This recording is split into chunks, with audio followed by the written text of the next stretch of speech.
seriously a huge fan of the show, and I really want to give you guys a big congrats on a fantastic second season of what I've seen thus far. Thank you. Thank you. I want to jump in with the most important question up front. I know that in Japan, whiskey is a big thing. And when you guys, there's a scene of you two drinking, and you're drinking Japanese whiskey, and I wanted to know how much did you debate what whiskey to include, and was it always going to be hibiki? 1990 was not favorite whiskey in the world in the hibiki, not yet. But Alan and plot guy choose about how great whiskey to show in the show in the world or something, and then shape, and then favorite whiskey right now, and then they choose me. We looked at a lot of bottle shapes. Sure. But because hibiki is so big now, we knew that people in the States would recognize it, and also it's a beautiful bottle. It's also a delicious whiskey. Yes, it is. Yeah, but inside of a tea. Oh, of course. Right, of course. So everyone watching this right now kind of knows how the sausage is made. And I'm curious if you could each talk about if there's anything that like would surprise people to learn about the actual making of Tokyo Vice. I would expect everyone would have some sense of, oh, you're shooting a show in 2 languages, and that must be complicated. Everyone learns different languages. But I think if they were to be on set or through the process and see how incredibly Byzantine it is, it's amazing. Because not only do you have, for example, these 2 wonders becoming near fluent in Japanese, which allows the show to have a real authenticity to it, but everything is written.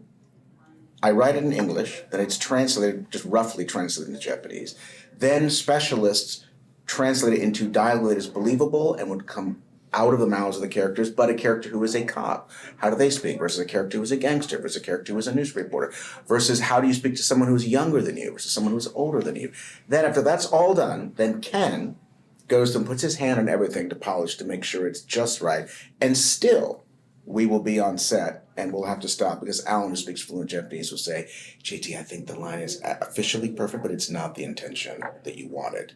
And then we'll have to stop and have a conversation. So it's really it takes a lot of people to make. Is there anything else you guys want to add? They are so hard worker every day and every time to learning about Japanese, and then The other thing too is that we had a lot of the same crew from the first season into the second season. I was so glad that the women who dressed me and helped with my, the everyday stuff, hair and makeup and stuff, were as talented and dedicated and cool and just wonderful. And my dresser Sakura-san was the first dresser on the first season too, and we had this like really awesome friendship that makes you feel safe and like really collaborative, like on the ground. Like, of course, we're having bigger conversations with the designers and everything, but then you get that woman who's right there with you in your face and your body and everything. And so having those relationships, many of them from the first season into the second season, was such a joy. You never really know how a show is going to turn out, no matter how good the scripts are or the directors or all that stuff. So when did you guys all realize, oh, wait, this is going to be something special and people are really going to like it? Just for me, in 2015, I went to Tokyo for the first time, and I was blown away by the visual of the city and also the culture. And I thought, wow, if one day I could make something here, it would already be great in a certain way. Like, you can't mess up the visual of this place. All you got to do is shoot. And then, reading, I was actually attached originally to a different project that shot in Japan, but it was very, very Western kind of film. Like, it wasn't really about the Japanese culture. It didn't really give you, behind the scenes and into Japan the way that the show does. And I read Tokyo Vice, and it seemed to have all these backstories about pickpockets in Japan and how they took their job so seriously and how they took it so professionally and so different than a pickpocket in any other culture. And I thought, wow, if this, could be a series, this could be great, but we got to get a really great director. And once Michael Mann was attached, obviously we've seen Heat and, The Insider and, there's so many great films. And I asked Jamie Foxx and Spielberg, I was working with at the time, about Michael Mann. They said he will work you harder than any director you've ever worked with. And I think once we got into prep with Michael, and it was like, oh yeah, you should be taking Japanese 8 hours a day. Luckily, Alan was like, maybe 4 hours a day is enough. And he put me through a journalism crash course where it was just like I was going totally out of my comfort zone, doing real stories in Los Angeles, having with the police report, doing real interviews. And it was the hardest I'd ever been worked. And so that was just in prep. And I thought, okay, this show is going to be something special. Just this guy is so dedicated to his work. He's kind of like his characters, and kind of like, Jake is just being obsessed with your work. I also saw Oslo, which I thought was a great play. I went to the library in New York, the Public Art Library, and I watched it there. And so it just felt like such a great team of people, and obviously, Ken Watanabe being involved. It was like this. I don't know. I had faith in this show from the beginning, and it's great that it did turn out something that we're all really proud of. And I think that season 2 it only gets better. One of the things about the show is it does a great job at bringing you back in time to like the late 90s in Tokyo. So can you all talk about what it's like behind the scenes, going for that gritty, authentic feel of being transported back in time? Well, one of the great things about Tokyo is that the places that most people know, most Americans know, like Shinjuku, Shibuya, are very modern, up to the minute, full of digital billboards and things that you'd have to very carefully erase to put them back in time. But the undiscovered Tokyo, especially the northern part of Tokyo, what they call the old city, the Shitamachi or downtown, is still pretty much the same as it was in the late 90s, and time hasn't moved as quickly. So being able to go into some of those lesser known older neighborhoods and shoot was not only a way to go back in time, but also a way to lift the lid on a part of Tokyo that most people haven't seen. One of the things we really wanted to do in season 2 is to go just show more of the city. It became very clear in season 1 to me that the city itself is becoming a crucial character. Not just how beautiful it is, as Ansel said, it's just like nowhere else, but it felt like almost like a living character. So let's see more of it. Let's have more on location. Let's have scenes that would have been a walk and talk in an apartment building in season 1. Let's put it outside on the street. It's a huge logistical challenge, but I think I'm very proud of it. How much of the city in a way it's not been seen before is in season 2. But also car and prop and wearing, that everything is so back to the 1990. And then it's so difficult just my car is a Ferrari Z or something very old traditional sports car or something. Yeah, and then so many things, and all the clue or research and find a good car and prop. Yeah, it's so tough work. One of the things about the first episode of season 1, there's a scene going on, but it hasn't been resolved. There's like an action bit involving the two of you guys. Is that scene going to be, are we catching up to that scene in season 2, or is that something from a future season? We will catch up. A catching will happen. But we can't, we don't want to say which episode. Sure. Yeah. But before you get to the end of season 2, we will come back to that point in time. Well, what's interesting about that is it's pretty, like I'm going to use the term, it's pretty ballsy to put something in season 1 and not have it resolved until later. So how did that decision come about? I was very upfront with Max and said, look, I've got a long story and I'm going to want to push some stuff. If we're going to do long form storytelling, then let's use long form. And people have incredible patience if they care about the story. At least I do when I'm watching. So I said up front, I'm going to push that to season 2. I'm going to have this happen in season 2. There's certain moments that we shot, little moments that happened in early in season 1 that the audience is going to see happen in the last third of season 2 and go, oh, look at that. So it was all planned in the beginning, and I'm just glad we got to do 2 seasons. I'm actually curious, though, when you went in originally, when this show got off the ground, how much did the network say, do you have a 3-season plan? Like, what's your long term on this show, and how much is it sort of like, okay, just make a great first season and let's see where it goes? Really that. They didn't put any pressure on me to go beyond that. But they've been enthusiastic in the beginning, and they've been super enthusiastic by season 2, and really been great in that way. Great. And also, to Max's credit, they had enough confidence that they allowed us to end the first season with a series of cliffhangers that were not resolved, and so they wouldn't allow us to do that if they weren't pretty confident that we'd be coming back for more. So the audience watching right now will have seen the first 2 episodes. Yes. So what do you want for each of you, including you, Shôw? What do you all want to tease for each of you? What do you want to tease about season 2 and what's coming up in the next 8 episodes? 章に翻訳した方がいいですよ。はい。全員に質問なんですけれども、笠松さんにもお聞きしたいんですが、このシーズン2のエピソード1、2を皆さんもすでに、見ています。そしてこのシーズンの中で、ちょっとした、なんでしょうね、ネタバレじゃないですけれども、ちょっとした、自分のお気に入りの部分、何か、観客と共有できるものがありましたらお伝えください。シーズン2の後ですね。はい。そうですね。雪の中に行くんですよ。僕たちは。千原会のメンバーで。で、そこで起きる、なんかいろんなことが、すごく、面白いんですよね。なんか全然作品と、なんか合ってない面白さがあって、それがすごく僕は見てて楽しかったです。So in season 2, you're going to see a scene where the Chiharakai go into the snow, and the things that happen there are very interesting and unexpected. So I think you'll be really pleased when you see that scene. It's very different than anything else that you've seen in Tokyo Vice because there's not too much snow in Tokyo, so it's probably not in Tokyo. Yeah. And Matt character Hayama appeared. The character that we meet in episode 2. We introduced him in episode 2, but we don't see the full extent of his mental state. Yeah, you're doing a very good job explaining what's coming. I've seen some of this.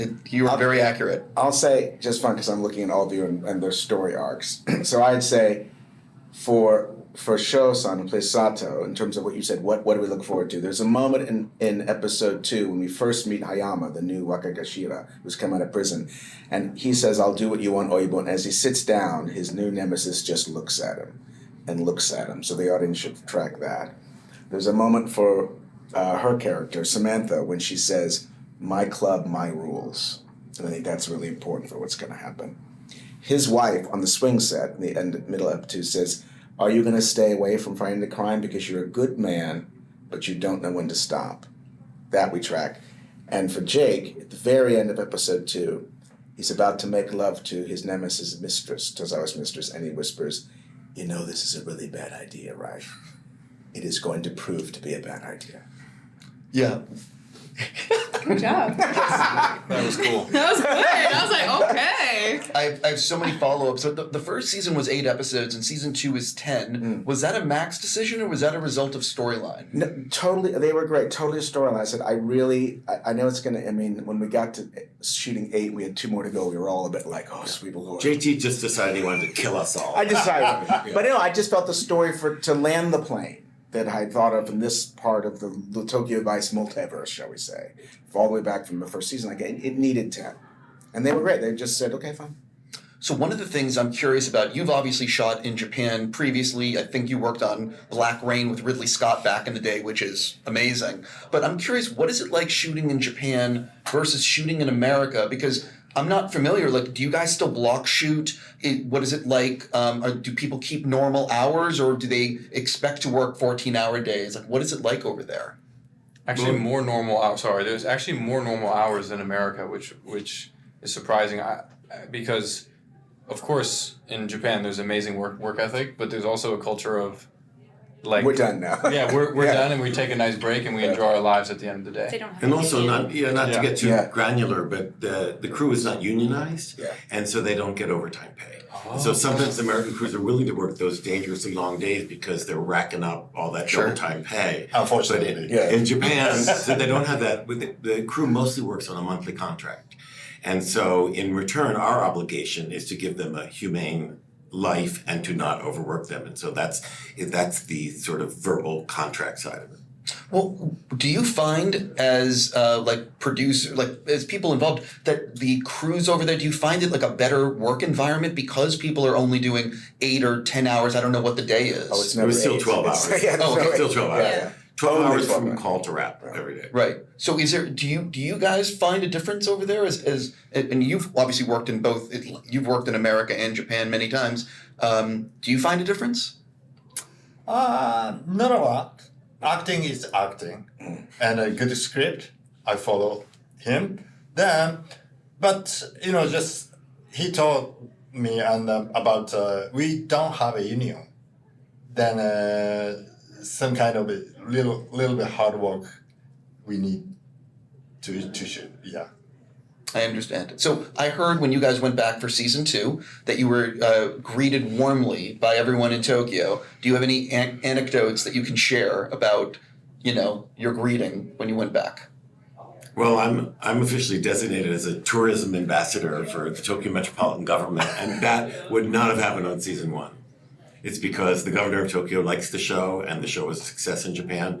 And so JT and Ken-san and I went to her office to meet her. She put on a Tokyo Vice happy coat, and I was later presented with a business card saying, "You are a tourism ambassador for Tokyo." I am curious, what has been the reception in Tokyo and in Japan for this show? Maybe, I'm not sure who can speak to it. It's been a really great reception.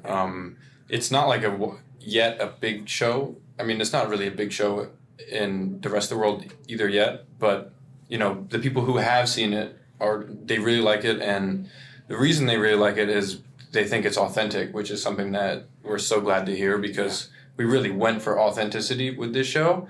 And then on top of that, we had a huge budget. I mean, Japanese dramas that shoot maybe sometimes a similar story about a detective and Yakuza kind of stories. I heard from Wow Wow, I don't know if this is exact, that per episode the budget is about $250,000 for the whole episode. Now, I think our budget per episode was about $10 million an episode. No. So we were Okay. You're shooting too high. Okay. But we were able. I would have liked 250. that. We were able to Take it. do really high production quality. Yes. And as a result, I think people were pleased that not only were we authentic, but also like, wow, it feels like we're watching a movie. So What's great about that is, and for what they were talking about, the crew and the fact that the crew, from the dressers to the DPs to everyone coming back, it really was there. They invested in the show, and most everyone working on the show is Japanese.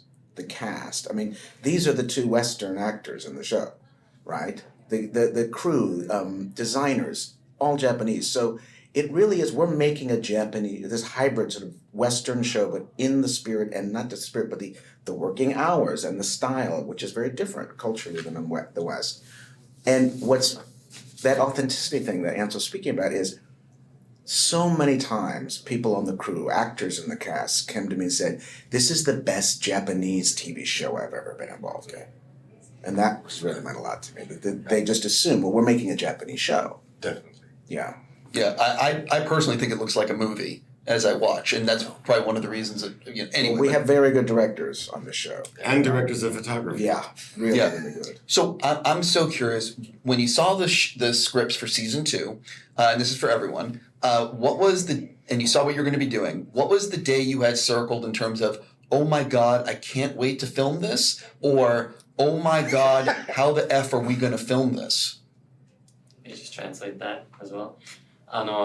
全員に質問なんですけれども、脚本シーズン2の脚本を初めて読まれた時に、最初のリアクションでこれは一体どうやって撮るんだっていうシーン、またはこのシーンを撮るのがすっごい楽しみだなって思うシーンはありましたかという質問です。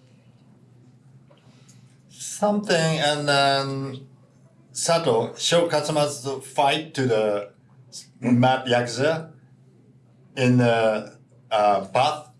Right. There's a fight. There's a big fight scene. Yeah. A showdown we don't want to talk too much about. Yeah. Is that naked or not? How can do that? There's a scene in a bathhouse Yeah. that we can't say much more about. But if you read it, you would be like, how are they going to do that? Yeah. Yeah, I suggest to they need some wearing. I said, no. And a very careful editing job Yes. as well. Right? I'm so curious. It'll come soon. What about you guys? As I think Ansel will answer. Okay. As I think, Rachel will also think. I mean, we're not spoiling things? Yeah, we're trying to speak without spoilers, right? Like, Okay. that's tough. Yeah. Without spoilers. I know, I'm like... How about this? Was there anything in the first couple episodes that you were, right, that were like, oh, that'll be interesting or challenging? How's that? I thought I was so excited to get into my new club. Yeah. I was really, Yeah. I really loved the wood and the green that they designed the club with, and it felt so what Samantha would have wanted, and it was like kind of like her domain, her kingdom, her space of safety for these women. So yeah, that was quite fun. Sorry to kicking him. It was really nice to get into that space, and I also, when Sam is on set, there's either the like leather jacket, motorcycle vibe, which is really nice and comfortable and cool, and then there's these gorgeous. This season was amazing. I mean, they hand painted some of these dresses, handcrafted, hand painted. So there's one that's like silver with bamboo, and I was so moved really by the craftsmanship at that. And then the hair team, I shared with them some photos of some design stuff, because often in the club we're doing these like really gorgeous kind of big long shots where they're definitely going to be behind me for a lot of it. So I just got really into some of the 90s runway shows where they kind of architecturally designed the back, like these buns and like hair and stuff. And so the hair and makeup team went to Kyoto and got these like jade sort of combs to put in. I cried. They handed them, they had tons of them, and I had shown them one photo, and they brought back the most gorgeous combs for the back of my hair. And it was really, I don't know, just a moving moment of collaboration. You share a small thing, and then they bring all of these gorgeous, really authentic Kyoto. They gave me one at the end. Cried again. So the club and like sort of Sam's mama-san look and vibe, I was really, that was always a quite nerve-wracking, but really nice and fun to film. So this season, I play a newspaper reporter, so I wanted to work more on my writing. So I spent a lot of time working on kanji and also being able to write really fast. So I have a few interview scenes that I was preparing for since the beginning with, I have an amazing sensei. And we worked on writing the kanji, and we would do the scenes. And it was like, almost like with a timer, it was like he would read the lines, and I would have to write really quickly his lines, and he would go faster and faster and faster because people might say really fast, and be able to do the scene, say my lines, be in the scene, but also write down everything that they were saying in quickly in kanji. So I did that in about 3 scenes. I mean, I don't think it's really, you hardly even see it. You see it in the motorcycle No, shop. it's funny in the motorcycle because shop, I remember in episode 2. watching yesterday, just clocking and you talking to me about like, please make sure we shoot me actually, because I've been practicing, and you see that moment. It's small, but it lands. You see the realism of it. Yeah, just trying to make it more authentic. But that was like, that took a lot of practice, but it felt good. It felt, okay, I'm really doing this, because it's the 90s, we're not taking notes on our phones, or even like, even recording. I guess we could have recorded and record a little in season 1, but I felt like really writing taking little notes on a notepad in the language would be really cool. I was very excited in the first episode, just writing them and getting ready to produce for all of them. I was very excited to see the moment when I'm pointing to Shôw, who's there in Australia, when Shôw and Rachel see each other for the first time in episode 2, and the audience has been waiting for that. And just the silence and this remarkable acting, and just all things that are not said that are supposed to be happening. And I couldn't wait to see the very last scene of episode 1 when Ken wreaks vengeance on the vice minister. And the shot is described. Ken that's funny. Katagiri walks towards the camera, blackout, end of episode. Whenever the script is just, this is not Katagiri or something. Yeah. But you made it Why? Katagiri. You made it Katagiri. And then for Ansel, I couldn't wait. And we talked about it the first table read, just to see him sing the song and be the Australian. Yeah. That was so unexpected for the audience. I was like, how is that going to come out? So I look forward to all those moments. I think for me there was two things. One was working with Rachel to unveil the new club. And so when we built the club, we actually built it and designed it so that it had that corridor coming out of it that went all the way back through the dressing room to the bathroom, so that we could do that shot that's at the beginning of episode 2 where it starts with her holding the ponytail of the vomiting hostess and then following the beautifully sculpted back of her head all the way down the corridor until she comes into the club, and that's the first time we get the full splendor of the club. Yeah. So that was great. And the other is the shot that opens the season, which actually took 6 months to accomplish. You're talking about the boat shot? Yeah, the boat shot Yeah. that finally ends up in Katagiri's living room, because we grappled for a long time to figure out what was the best way to bring the audience back into the story, what was the best way to open the episode, and should it be Sato in the hospital? And we finally came up with this idea in collaboration with Corey Walter, our brilliant DP, to just start with a beautiful shot of Tokyo Bay and somehow have it end up in Katagiri's living room with the two of them watching what we saw at the end of that took episode 8. 6 months to get there. I'm going to throw a curveball here. This is a no spoiler answer, but try to see what we can do. When the finale ends, what do you think audiences? Finale season 2. Yeah. Okay. What do you think audiences will be saying? Is it one of these things where you'll be like, "Oh, F," or do you know what I mean? They'll be saying, "We need more." No, they won't be saying we need more. No, they will, but they won't. Yes. Because at the I end know of, you're saying. at the end of season 1, it is like, wait, people were saying, but I didn't get episodes 9 and 10. Right. Which was like, that was a little bit disappointing, I think, but people will not be disappointed. At the end of season 2, you will be satisfied. You'll feel like the movie ended, the show ended at a great place.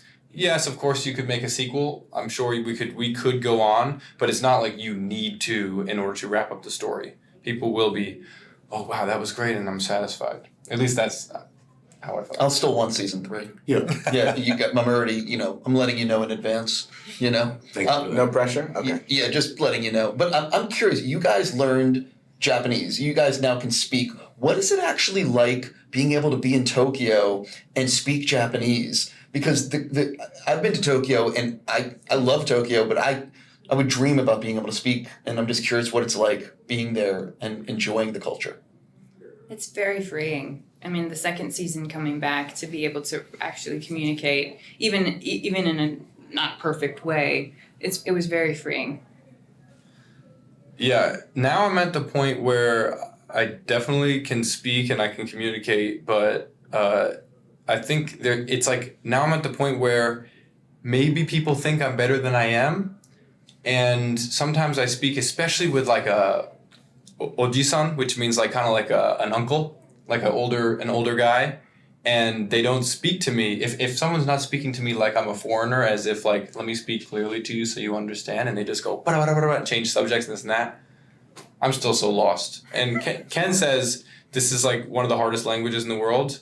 And yeah, I mean, we now at this point, I've been studying pretty hard, this language for about 4 years, and it's still a long way to go. Yeah, you do come across like you know it. You know what I mean? I know Yes, it, but yes. there's a lot more to learn. It's so rich. It's such a. And I talk about writing kanji. I mean, it's not like the alphabet. I've already learned hiragana, katakana, and those 2 alphabets, 26 letters. Now kanji, you got to learn like Hundreds. 1,500 or 2,000 letters in order to really read a newspaper. It's the only language with 3 alphabets, right? Wait, Yeah. wow.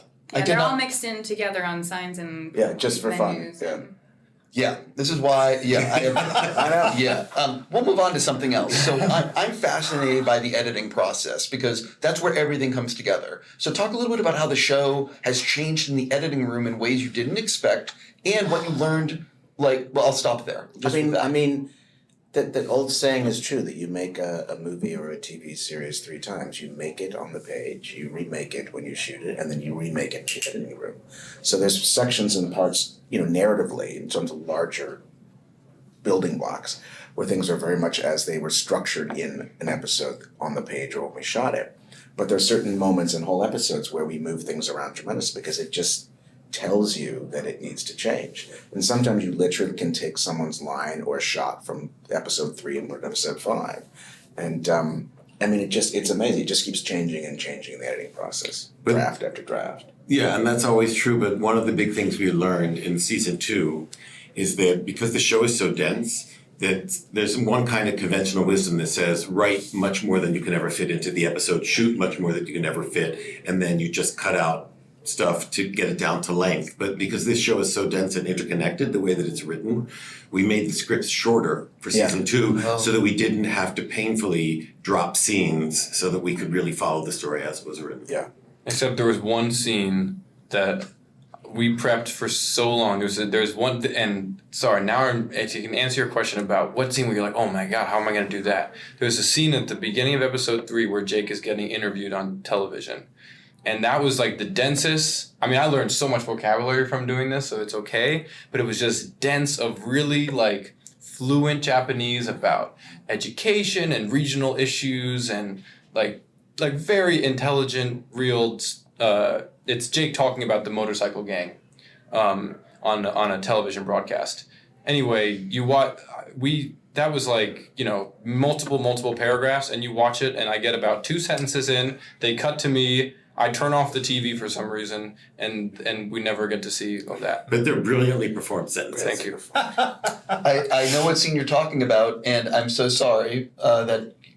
it was about like a 4-minute interview. Yeah, I mean, the positive is you learned more about Japanese. I learned a lot. Yeah, exactly. So one of the things about the first season is Jake is very hungry to prove himself, and he's willing to do basically whatever to get a scoop. So has he changed at all in season 2? Has he learned any sort of discipline? Like, where is he at mentally with the newspaper job? Yeah, I mean, at the end of season 1, he's already, I think, he's realized I've just gotten beaten up. He's angry, but I think he's upset with himself too.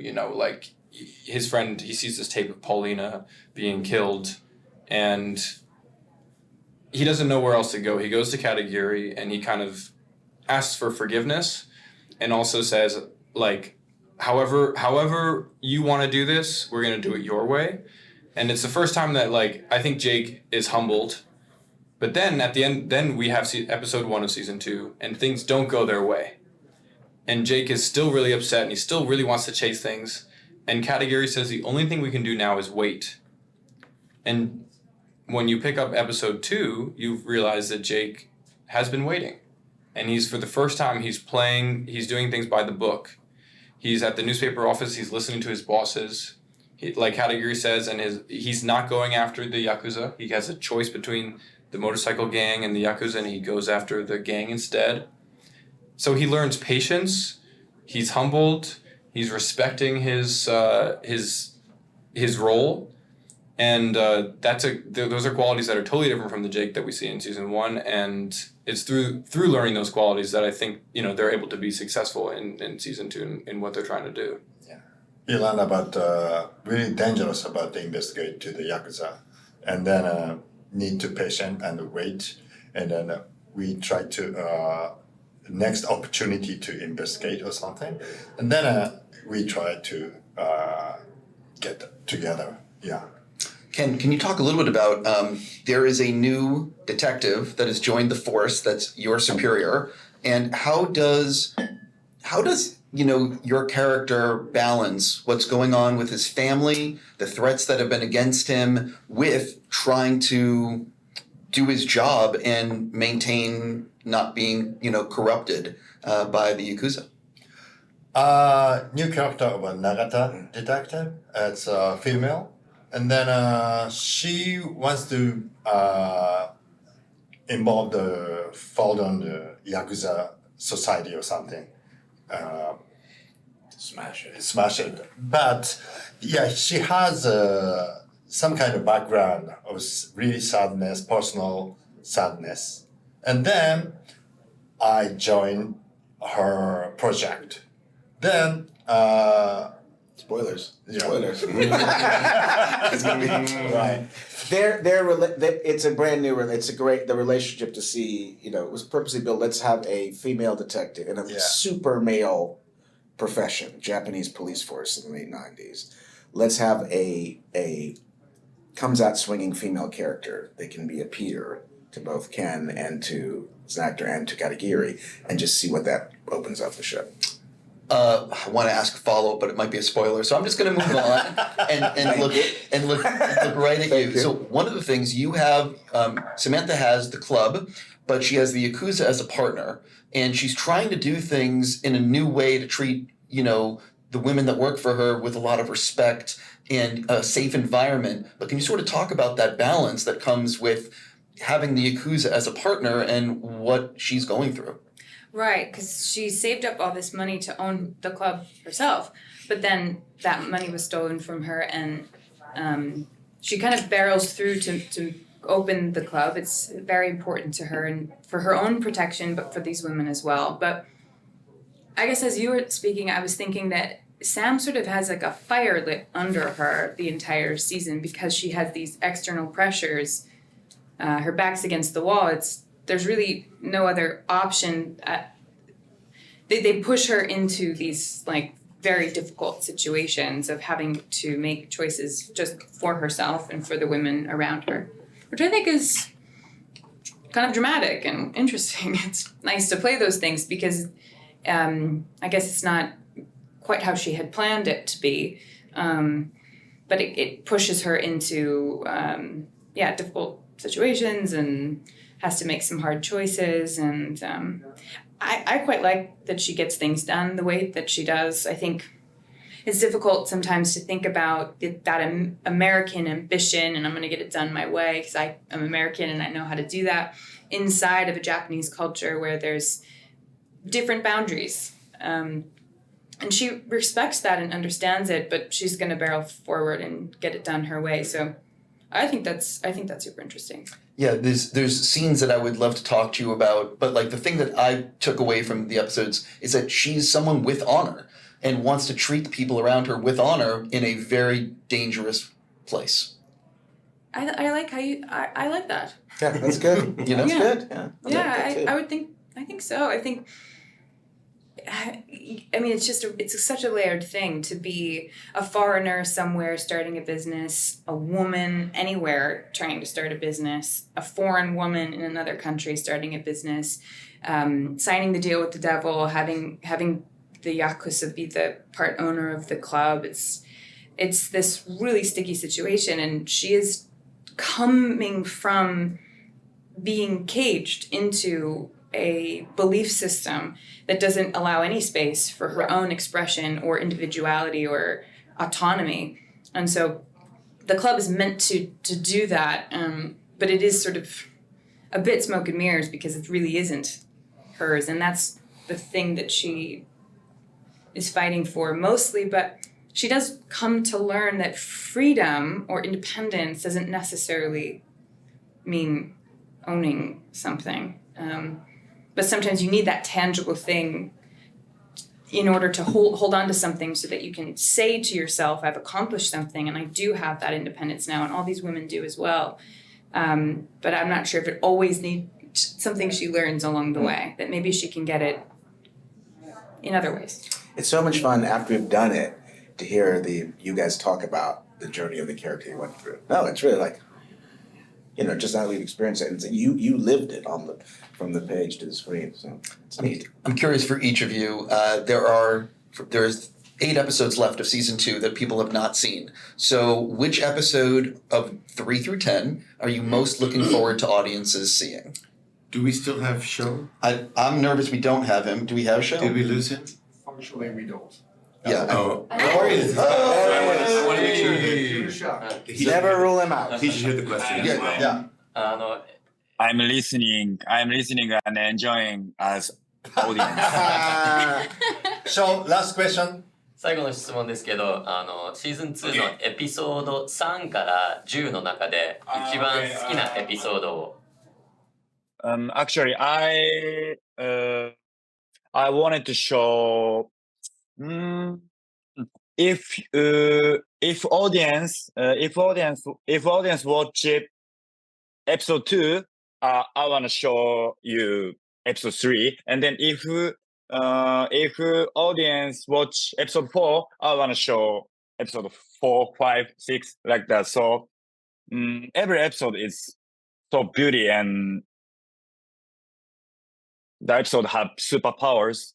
So yeah, Yeah, that's really well said. But Good answer. Everything is so good. That's something Good I was answer. gonna do a I lame love that. version of that. When I read the script, always surprised. Oh, Tozawa is yeah. And then next one is this big hit. Yeah. I feel like I'm the spoiler police today. At least I'm not the one saying Yeah, it. No, but we can't say why. You can't say. Yeah.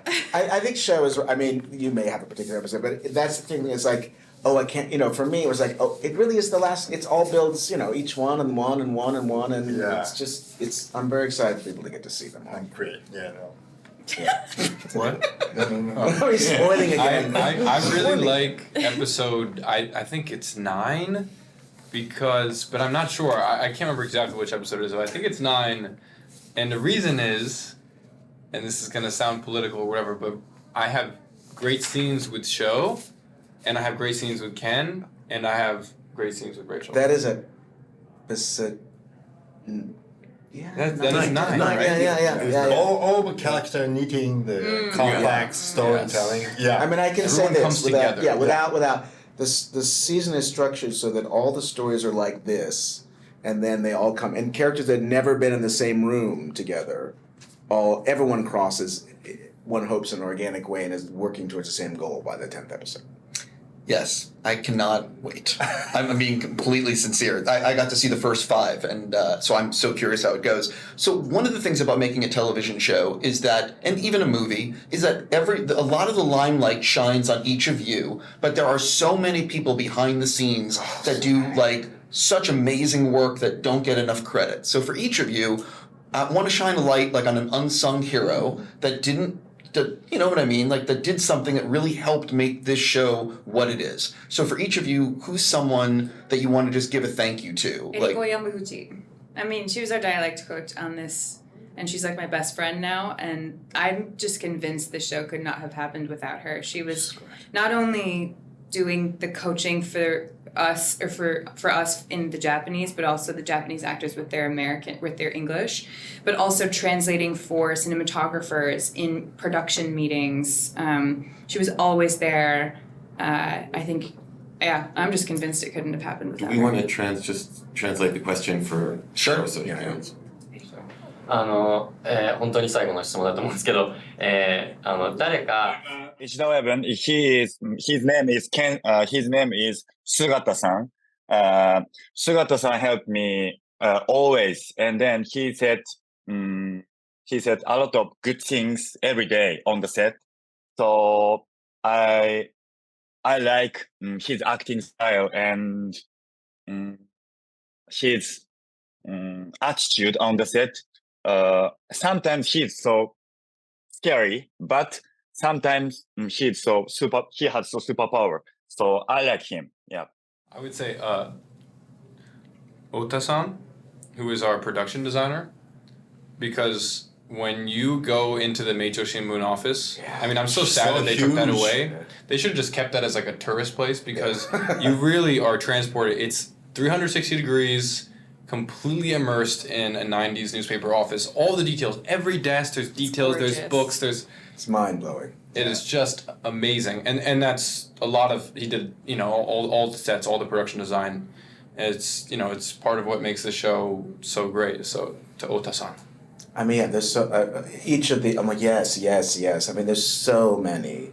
The first one that comes to mind is Kazuko-san, our costume designer.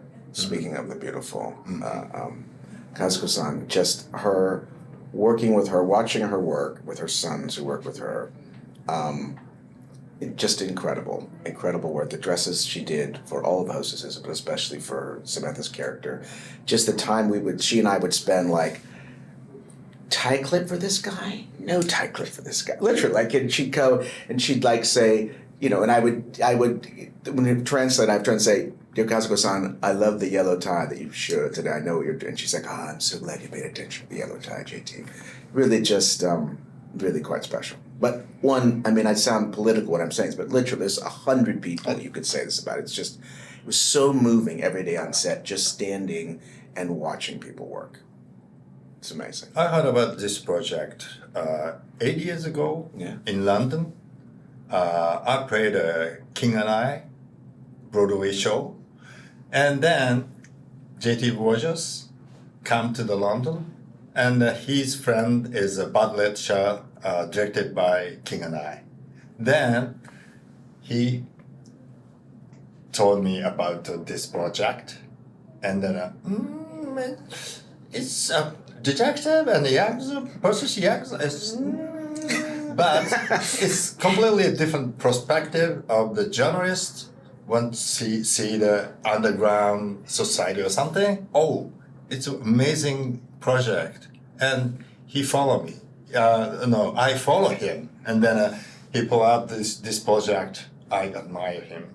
Yeah, thank you. I wanted to see who everybody else was going to say first, so I could know who was left out. So I would call out Masa Aikawa, who was our supervising location manager, who really, really went to the mat for us to get all those incredible locations and do all those 4-month-long negotiations with the police. He was going to see the cops, every day for hours, and cultivating politicians, and just really gave up his life to make sure that we could get into places people hadn't gotten into before, and it's all there on screen. I know we're almost out of time, but I want to do a follow-up on that if you don't mind. Your show, I think, is like 70% location, and it's one of the reasons why it looks so amazing and why people believe in what you're selling. So what is it like trying to get those, as you said, with those locations, negotiating with the different people? Because I don't know how it is in Japan, getting a location versus America. And did you find more people willing to give you a location after season 1? Yes, but just as a small example of what the process is and why we had to have such a big location team, if we are trying to find several, for directors, usually want to be shown several possibilities for a location, for a scene. So the scouts go out and they have to cultivate those contacts and make nice with the local people just to get the idea that we would have permission to shoot there. And then they bring the photos back and they show it to the director, and the director says, no, no, no, yes. Those 3 no's, those same location managers have to go back with gifts of sweets and apologize to those people for not having selected their locations. So that's the level of labor intensiveness you get. Do you ever try to not recycle, but use that location for something else? Oh, I thought you meant recycle the gifts. That's a good question. Yes, you can reapproach, but then that's an extra apology. Sure. We apologize for not using you. Now we're going to add another inconvenience by coming back after you've been hurt and asking you again. And even when we get a location and we fall in love with it and say, well, let's but this is, so it's not just. You have the exponential problem of saying, we really, really love to use your street, but we actually like to use it 7 times because a character lives on that street, so to speak. So then you have to go through that. So it's a lot. So Masa is a great person to call out because it was, he and his team really did remarkable work. This might be my last question because they're going to make me end. I have plenty more, but I'm curious. One of the things that I find fascinating about the show is that conversations will start in Japanese, go to English, or start in English, go to Japanese. Is that all on the page? How much are you guys figuring that out in the moment while you're actually having the conversation where you're like, actually, this line should be in English? In season 1, it was a little bit more like I was acting like Jake, who just kind of, did what he thought. I would usually learn the scenes in both Japanese and English, and then do some takes in Japanese and some takes in English. But then this season, I would usually speak to Ken and to JT before, and Ken would have the final say as to whether he thought you shouldn't do this in Japanese because we need your emotion here and you're better emotionally in English. But there's also certain, like when Jake was being Japanese, sometimes he uses being Japanese as a tactic, and then you need to speak in Japanese. But I would audition the lines with Ken first this season. And then he would give me the go ahead or not or not. But we still often did scenes where, okay, let's try it both ways, and it was nice because it kind of, like, if you did a scene 5 times where you said the line in Japanese, and then JT would say, okay, come on, Ansel, let's just do it once in English, and then I would just say it once in English, and I hadn't said it before in English really, and sometimes then it would come out so organic, and then it would, kind of help the performance. I mean, it was great in post. We're talking about how we do this and forth, but again, to the specificity and trying to be authentic, we would have conversations, because the most sort of blending back and forth of languages is between these two characters on purpose in the devising of the show. And so we would talk, that Katagiri, that, with rare exception, often perhaps an emotional outburst on Jake's part, but in rare exception, Katagiri as the senior person in the scene is the one who, without calling attention to it, is the one who switches languages. You know what I mean? So we're trying to, because that is how it would be in real life. And we need to take a balance of the back and forth to the language. The subtitles, no. Subtitles, no. Yeah, it's a very sensitive moment to the audiences. Then we take this part back in English, this part back in Japanese or something. Yeah, we always discuss about the balance. And the hope is, right, that the audience is nothing. The audience is just flowing with the story. Yeah. Right? That's what we want, is natural. We do all this discussion and different takes and back and forth and would Sam speak to Masa, this character that he would meet in episode 2, when would they speak in English and Japanese, and and then we just want the audience not to think about it. Yep. That's the hope, at least. I have to stop here, even though plenty of other things to talk about. I'm just going to say, and I really mean this sincerely, thank you for including me and being able to moderate this, but more sincerely, thank you for making such a fucking awesome show, which I don't know if you might have to bleep that out, but whatever. But thank you. You guys do great work. Shôw, thank you so much for your Arigatou. Thank you so much.